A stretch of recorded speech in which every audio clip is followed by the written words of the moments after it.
By election हुआ या council का इलेक्शन हुआ उसमें अलग लड़े हैं कि नहीं वो तो नहीं है, रहेंगे कि नहीं ये तो बाद की बात है, लेकिन अभी हम लोग नहीं हैं। सर ये सदन के अंदर हम जनता की आवाज बनते हैं, किसी के साथ नहीं। विपक्ष के जहाँ तक बात है, सरकार को घेरने में हम लोग सभी विपक्ष एक साथ रहेंगे। नमस्कार, आप बिहार इन शॉर्ट्स देख रहे हैं। मैं हूं परमवीर सिंह। बिहार में 7 सीटों पर एमएलसी का चुनाव हो रहा है, जिसको लेकर खूब सियासत तेज है। दरअसल आज कांग्रेस के विधायकों का टूटने का डर था इस चुनाव को लेकर, जिसको देखते हुए कांग्रेस ने आनन फानन में अपने विधायकों की बैठक बुलाई है। पटना स्थित अजीत शर्मा के आवास पर आज कांग्रेस के विधायकों की बैठक बुलाई गई थी। दरअसल कहा जा रहा है कि जो प्रद्युम्न यादव हैं, जो कि नामांकन करने की तैयारी कर रहे हैं, तो कांग्रेस को यह डर सता रहा है कि कांग्रेस के जो विधायक हैं वो प्रद्युम्न यादव के प्रस्तावक न बन जाए। दरअसल आपको बता देते हैं कि बिहार में 7 सीटों पर एमएलसी का चुनाव हो रहा है। विधायक एमएलसी को चुनेंगे। ऐसे में एक एमएलसी को चुनाव जीतने के लिए कम से कम 31 विधायकों का समर्थन की ज़रूरत है। तो ऐसे में देखते हुए राजद ने 3 उम्मीदवार उतारे हैं, वहीं भाजपा ने 2 और जदयू ने 2 उम्मीदवार उतारे हैं, यानी कि 7 उम्मीदवार एनडीए और राजद की तरफ से दिया जा चुका है। ऐसे में जो कांग्रेस के विधायक हैं वो नाराज चल रहे हैं। उनका कहना था कि राजद को कम से कम पूछना चाहिए था कि उनके जो उम्मीदवार हैं वो कौन से होने चाहिए, और फिर एक सीट का दावा भी कांग्रेस की तरफ से किया जा रहा था। हालांकि राजद ने बिना किसी सुझाव लिए, बिना किसी बातचीत किए अपने उम्मीदवारों का ऐलान कर दिया और तीनों उम्मीदवारों ने नामांकन भी दाखिल कर दिया है। इस वजह से माले और कांग्रेस पार्टी जो है वो नाराज़ थी। हालांकि माले ने राजद का समर्थन किया। राजद के प्रत्याशियों के नामांकन के दौरान माले के नेता मौजूद रहे। ऐसे में कांग्रेस के विधायकों से प्रद्युम्न यादव लगातार मिल रहे थे। कहा जा रहा था कि कांग्रेस के विधायक प्रद्युम्न यादव के प्रस्तावक बन सकते हैं। दरअसल प्रद्युम्न यादव ने नामांकन पत्र खरीद भी लिया है। बिहार विधानसभा से जाकर प्रद्युम्न यादव ने नामांकन पत्र खरीदा है। तो ऐसे में ये कयास लगाया जा रहा था कि कांग्रेस कहीं ना कहीं प्रद्युम्न यादव का समर्थन करेगी। तो इस बात को लेकर आज कांग्रेस ने तमाम विधायकों को बुलाया है, विधायकों की बैठक की है और कहा है कि आपको किसी का समर्थन करने की ज़रूरत नहीं है, हम लोग राजद के उम्मीदवार का ही समर्थन करेंगे, क्योंकि हमारे पास जो संख्या बल है उस हिसाब से हमारे उम्मीदवार चुनाव नहीं जीत सकते हैं। तो ऐसे में हम क्यों मतलब विवाद बढ़ाएं। दरअसल आपको बता दें कि कांग्रेस के पास 19 विधायक है, तो ऐसे में उनका प्रत्याशी चुनाव नहीं जीत सकता है, क्योंकि एक एमएलसी को चुनाव जीतने के लिए कम से कम 31 विधायकों का समर्थन चाहिए। तो ऐसे में संख्या बल के हिसाब से कांग्रेस यहाँ पर कमज़ोर पड़ रही है। तो ऐसे में कांग्रेस के जो प्रदेश अध्यक्ष है मदन मोहन झा ने, उन्होंने कहा है कि हम लोगों ने उम्मीदवार नहीं उतारने का फैसला किया है। देखिए मदन मोहन झा क्या कुछ कह रहे हैं। नहीं, अभी इस पर कोई चर्चा नहीं हुई है। अभी तो हम आए ही हैं तुरंत, और आकर के निकले बाहर कि आप उससे मुलाकात हो गई। ये चर्चा हो रही है कि कांग्रेस जो है वो एक विधायक अपने उतार सकता है, क्या इस पर नहीं, अभी इस पर कोई नहीं राय इस पर नहीं है। यहाँ की जो परिस्थिति है उससे पहले भी हमने आला कमान को सभी बात से अवगत करा दिया है, ये क्या क्या परिस्थिति है, किसकी क्या संख्या है, हमारी क्या है, तो आला कमान को अवगत करा चुके हैं हम लोग। अभी वहाँ से भी कोई इंस्ट्रक्शन नहीं आया है ये क्या करना है, तो हम लोग आपस में बैठे हैं, आपस में बातचीत कर रहे हैं ये क्या है, आगे की परिस्थिति क्या हो रही है।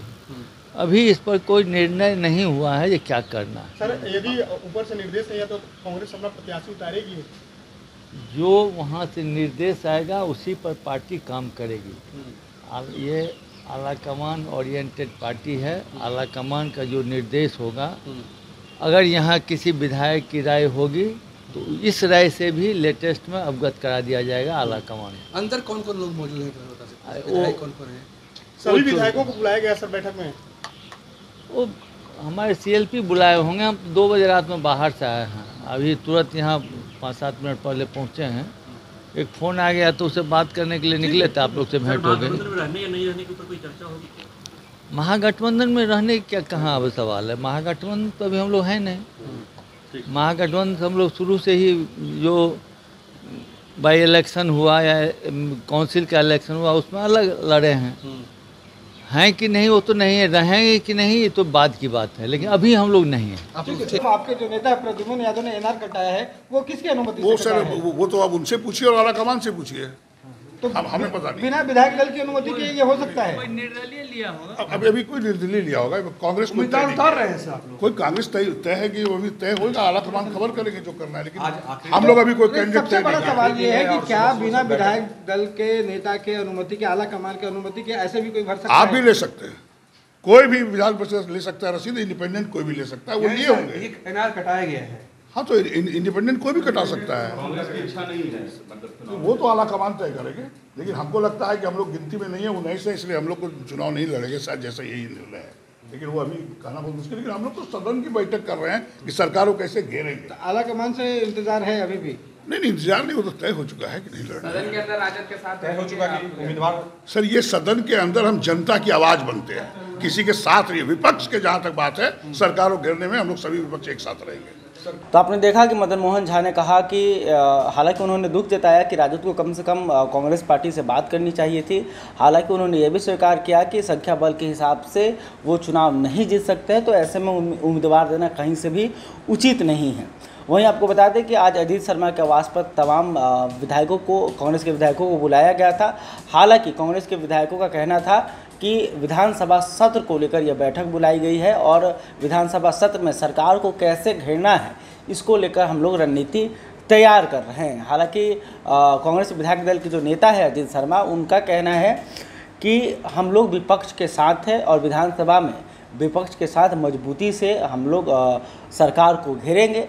हालांकि उन्होंने ये भी कहा कि कांग्रेस किसी भी एमएलसी उम्मीदवार को अपना समर्थन नहीं देगी। इसके साथ ही उन्होंने ये भी कहा कि ना ही कांग्रेस अपना उम्मीदवार उतारने जा रही है। आपको बता दें कि इससे पहले लगभग एमएलसी चुनाव को लेकर कांग्रेस का जो स्टैंड है वो लगातार बदलते रहा है। सबसे पहले तो उन्होंने ये दावा कर दिया कि 15 से 16 विधायक जो अन्य पार्टियों के विधायक हैं वो कांग्रेस के संपर्क में हैं और एमएलसी चुनाव में वो अपना समर्थन देंगे। लेकिन बाद में फिर कांग्रेस की तरफ से कहा गया कि आला कमान की तरफ से ऐसा कोई निर्देश नहीं आया है, तो आला कमान क्या कुछ फैसला लेगी तब हम लोग निर्णय लेंगे।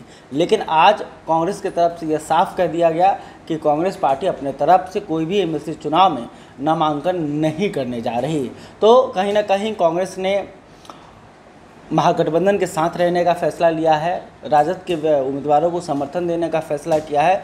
अगर कांग्रेस अपना उम्मीदवार दे देती तो फिर एमएलसी चुनाव में वोटिंग की स्थिति सामने आ जाती, यानी कि विधायकों को वोटिंग प्रक्रिया से गुजरना पड़ता और एमएलसी का जो चुनाव है, दरअसल होता ये है कि एमएलसी चुनाव को लेकर जो तमाम पार्टियां हैं वो आपस में ही संख्या बल के हिसाब से सीटों का बंटवारा कर लेते हैं और अपना उम्मीदवार देते हैं। लेकिन अगर 7 सीटों पर चुनाव होने वाले हैं, अगर कोई अगला यानी कि 8वां व्यक्ति नामांकन दाखिल कर देता है तो फिर एमएलसी चुनाव को लेकर वोटिंग करानी पड़ती है। तो ऐसे में अगर कांग्रेस की तरफ से उम्मीदवार दिया जाता तो तमाम पार्टियों को दिक्कत का सामना करना पड़ता, कहीं ना कहीं विधायकों का समर्थन हासिल करना पड़ता। तो ऐसे में कांग्रेस ने उम्मीदवार नहीं देने का ऐलान किया है, तो एमएलसी चुनाव में अब वोटिंग की प्रक्रिया नहीं होगी। जो तमाम जितने भी 7 उम्मीदवार हैं वो निर्विरोध चुनाव जीत जाएंगे।